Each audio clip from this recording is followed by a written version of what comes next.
ሰላም ጤና ይስጥልን ውድ የቻናላችን ተከታታዮች፣ ዛሬ ሚያዝያ 12 ቀን 2018 ዓ.ም በመካከለኛው ምስራቅ ታላቅ መናወጥ የተከሰተበት ቀን ሆኖ ውሏል። ዓለምን ባስደነገጠ ዜና የዩናይትድ ስቴትስ ፕሬዝዳንት ዶናልድ ትራምፕ የአሜሪካ ባህር ኃይል የኢራንን ግዙፍ መርከብ በቁጥጥር ስር መዋሉን በይፋ አስታውቋል። ይህ ድርጊት በአሜሪካና በኢራን መካከል የነበረውን ውጥረት ወደ አዲስ ምዕራፍ አሸጋግሮታል።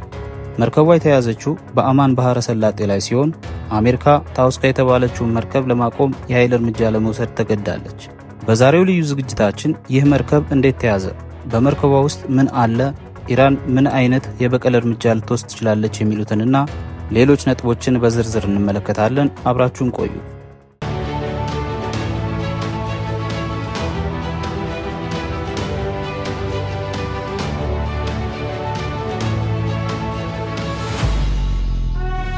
ወደ ዝርዝር መረጃው ስንገባ ታውስካ የተባለችው መርከብ በኢራን ባንዲራ የምትመራና በአሜሪካ ግምጃ ቤት ጥብቅ ማዕቀብ የተጣለባት መርከብ ነች።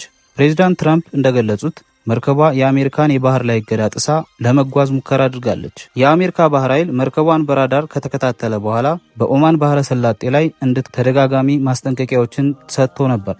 ነገር ግን የመርከቧ ሰራተኞችና ካፕቴኑ ትዕዛዙን አንቀበልም በማለታቸው ሁኔታው ወደ ግጭት አምርቷል። የአሜሪካ ማዕከላዊ እዝ ወይም ሴንትኮም ባወጣው መረጃ መሰረት የባህር ኃይል ኮማንዶዎች መርከቧን ለማቆም የመርከቧን የሞተር ክፍል በከባድ መሳሪያ ደብድበውታል።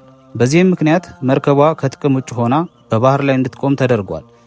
በአሁኑ ሰዓት የአሜሪካ ልዩ ኃይሎች በመርከቧ ላይ ሰፍረው ጥብቅ ፍተሻ እያደረጉ ይገኛሉ። ዋናው ጥያቄ ግን አሜሪካ በዚህ መርከብ ውስጥ ምን ለማግኘት እየፈለገች ነው የሚለው ነው። የኢራን ምላሽና የባህር ላይ ውንብድና። ይህ የአሜሪካ እርምጃ በኢራን በኩል ቁጣን ቀስቅሷል። የኢራን ጦር ባወጣው መግለጫ ድርጊቱን የታጠቀ የባህር ኃይል ውንብድና ሲል ጠርቶታል። እንደ ኢራን አባባል አሜሪካ በዓለም አቀፍ የውሃ ክልል ላይ የንግድ መርከቧን ማጥቃት የለባትም። ከዚህም በላይ ኢራን ይህ እርምጃ በሁለቱ ሀገራት መካከል የነበረውን የተኩስ አቁም ስምምነት በግልጽ የጣሰ ነው ብላለች። ቴህራን ለዚህ ድርጊት ተመጣጣኝና ከባድ የበቀል እርምጃ እንደምትወስድ ዝታለች። ይህ ማለት በሆርሙዝ የባህር ወሽመጥ ላይ የሚያልፉ የአሜሪካና የወዳጅ ሀገራት መርከቦች አደጋ ላይ ናቸው ማለት ነው። ውጥረቱ አሁን ከዲፕሎማሲያዊ ንግግር ወደ ቀጥታ ወታደራዊ ግጭት እያመራ ይመስላል። አሜሪካ ይፋ ያደረገችው ይህ ወታደራዊ እርምጃ በኢራን በኩል እጅግ ከፍተኛ ቁጣን ቀስቅሷል። ዜናው እንደተሰማ የኢራን ጦር በሰጠው መግለጫ ድርጊቱን የታጠቀ የባህር ላይ ውንብድና ሲል ጠርቶታል። ኢራን እንደምትለው አሜሪካ በዓለም አቀፍ የውሃ ክልል ላይ በሰላማዊ መንገድ የምትጓዝ የንግድ መርከብ የማጥቃትም ሆነ የመቆጣጠር ምንም አይነት የሞራልም ሆነ የሕግ መብት የላትም ትላለች። ከዚህም በላይ ቴህራን ይህ እርምጃ በሁለት ሀገራት መካከል ለረጅም ጊዜ ተከብሮ የቆየውን የተኩስ አቁም ስምምነት በግልጽ የጣሰ ነው በማለት አሜሪካን ከሳለች። ነገር ግን ኢራን በመቃወም ብቻ አልቆመችም። ቴህራን ለዚህ የአሜሪካ ተግባር ተመጣጣኝና ከባድ የበቀል እርምጃ እንደምትወስድ በይፋ ዝታለች። ይህ ዛቻ ደግሞ ዓለም አቀፍ የንግድ ማህበረሰቡን ስጋት ውስጥ ከቶታል።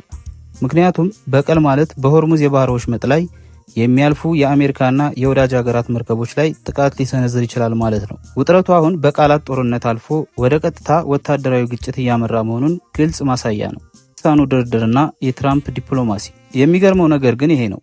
ይህ ሁሉ ወታደራዊ ውጥረት ባለበት ሰዓት ፕሬዝዳንት ዶናልድ ትራምፕ ድንገተኛ የዲፕሎማሲ ጥሪ አቅርበዋል። የተደራዳሪ ልዑካቸውን ወደ ፓኪስታን መዲና ኢስላማባድ እንደሚልኩ በይፋ ገልጸዋል። አሜሪካ በፓኪስታን አማካኝነት ከኢራን ጋር በጠረጴዛ ዙሪያ ለመቀመጥ የፈለገች ቢመስልም የኢራን ወገኖች ግን በሩን ከፍተውታል። ከኢራን የወጡ የውስጥ ምንጮች በግልጽ እንዳሳወቁት አሜሪካ በመርከቦች ላይ የጣለችውን እገዳ ካላነሳች፣ ወታደራዊ ትንኮሳዋን ካላቆመች ወደ ፓኪስታን ድርድር ብሎ ዝር የሚል የኢራን ልዑክ አይኖርም ብለዋል። ይህ አቋም የሚያሳየው አንድ ነገር ብቻ ነው። የዲፕሎማሲያዊ መንገድ ከቀን ወደ ቀን እየጠበበ መምጣቱን ነው። የፖለቲካ ተንታኞች እንደሚሉት ትራምፕ በአንድ በኩል ጦርነቱን እያፋፋሙ፣ በሌላ በኩል ለድርድር መጥራት መፈለጋቸው የእሳቸውን ዝነኛ የከፍተኛ ጫና ወይም ማክሲመም ፕሬሸር ፖሊሲ አካል ነው። ኢራንን በኢኮኖሚና በወታደራዊ ኃይል አንቆ ወደ ድርድር ጠረጴዛ የማምጣት ስልት ነው።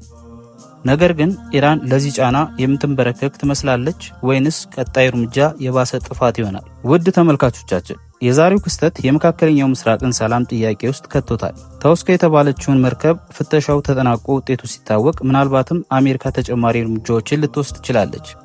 ኢራን ደግሞ በበቀል ስሜት የባህር መስመሮቿን ልትዘጋ ትችላለች። የነዳጅ ዋጋ ሊጨምር ይችላል ወይንስ ይህ ክስተት ወደ ለየለት ጦርነት ያመራል? አሁን ወደ ዋናው ጥያቄ እንምጣ።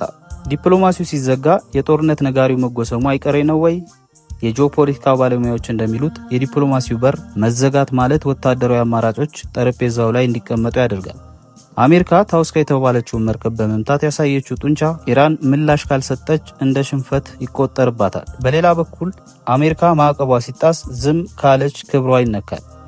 ባለሙያዎች እንደሚሉት ሁኔታው ዜሮ ድምር ፖለቲካ ወይም ዜሮ ሰም ጌም ውስጥ ገብቷል። አንዱ ካልተሸነፈ ሌላው ማሸነፍ የማይችልበት ደረጃ ላይ ደርሰናል። ዲፕሎማሲው በኢስላማባድ ካልተሳካ የሚቀጥለው ዜና ምናልባትም በኦማን ባህረ ሰላጤ ወይም በሆርሙዝ ወሽመጥ ላይ የሚተኮስ ሚሳኤል ዜና ሊሆን ይችላል የሚል ከፍተኛ ስጋት አለ። አሁን ደግሞ ወደ ዲፕሎማሲው መስመር እንለፍ። በኦማን ባህረ ሰላጤ ላይ ጥይት እየተተኮሰ ባለበት በዚህ ወቅት ፕሬዝዳንት ትራምፕ ያልተጠበቀ እርምጃ ወስደዋል። ይኸውም ከፍተኛ የተደራዳሪ ልዑካቸውን ወደ ፓኪስታን መዲና ኢስላማባድ መላካቸው ነው። ለመሆኑ ትራምፕ ለምን ፓኪስታንን መረጡ? ፓኪስታን በኢራንና በአሜሪካ ግንኙነት ውስጥ ያላት ሚና ምንድን ነው? እንደምናውቀው ፓኪስታን ከኢራን ጋር ረጅም ድንበር የምትጋራ ጎረቤት ሆናለች።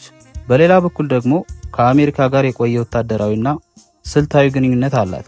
ፓኪስታን በዚህ ውጥረት ውስጥ እንደ ድልድይ ሆና ሁለቱም ባላንጣዎች ለማገናኘት ትሞክራለች ተብሎ ታስቦ ነበር። ትራምፕ ይህን ያደረጉት ዓለም አቀፍ ማህበረሰቡ አሜሪካ ለሰላም እድል ሰጥታ ነበር የሚል ግምት እንዲኖረው ለማድረግና ኢራን ላይ ዲፕሎማሲያዊ ጫና ለመፍጠር እንደሆነ ይገመታል። ነገር ግን ይህ የአሜሪካ የዲፕሎማሲ ሙከራ ገና ሳይጀመር የከሸፈ ይመስላል። የኢራን ምንጮች በሰጡት መግለጫ ኢራን አሜሪካን ባለ ሁለት ገጽታ ወይም ቱ ፌስድ ስትል ከሳለች። በአንድ በኩል መርከብ እየተመታ በሌላ በኩል ለድርድር መጥራት ቀልድ ነው ብለውታል። የቴህራን አቋም ግልጽና ግትር ነው። አሜሪካ በመርከቦች ላይ የጣለችው እገዳ በአስቸኳይ ካላነሳችና ወታደራዊ ትንኮሳዋን ካላቆመች የኢራን ልዑክ ወደ ፓኪስታን ድርድር ብሎ ዝር አይልም። ይህ የኢራን ቅድመ ሁኔታ ድርድሩን ገና ከጅምሩ አጣብቂኝ ውስጥ ከቶታል። ኢራን የከፍተኛ ጫና ፖሊሲውን በድርድር ሳይሆን በጽናት ለመመልከት መወሰኗን ነው የሚያሳየው። ይህ ግትርነት ደግሞ በሁለቱ ሀገራት መካከል ያለውን መተማመን ሙሉ በሙሉ አጥፍቶታል። ውድ ተመልካቾቻችን፣ የዛሬው ክስተት የመካከለኛው ምስራቅን ሰላም ጥያቄ ውስጥ ከቶታል። ታውስካ የተባለችው መርከብ ፍተሻው ተጠናቆ ውጤቱ ሲታወቅ ምናልባትም አሜሪካ ተጨማሪ እርምጃዎችን ልትወስድ ትችላለች። ኢራን ደግሞ በበቀል ስሜት የባህር መስመሮችን ልትዘጋ ትችላለች ተብሏል። የነዳጅ ዋጋ ሊጨምር ይችላል ወይንስ ይህ ክስተት ወደ ለየለት ጦርነት ያመራል? እናንተስ ምን ታስባላችሁ? አሜሪካ መርከቧን መያዟ ትክክል ነው ወይስ የኢራን ውንብድና ነው የሚለው ክስ ይሰማችኋል? ሐሳባችሁን በኮሜንት መስጫው ላይ አስፍሩልን። ለዛሬ የነበረን ቆይታ ይህንን ይመስል ነበር። ወቅታዊ መረጃዎች በፍጥነት እንዲደርሷችሁ ቻናላችንን ሰብስክራይብ ማድረጋችሁን አትርሱ። ስላዳመጣችሁ እናመሰግናለን። ሰላም ቆዩ።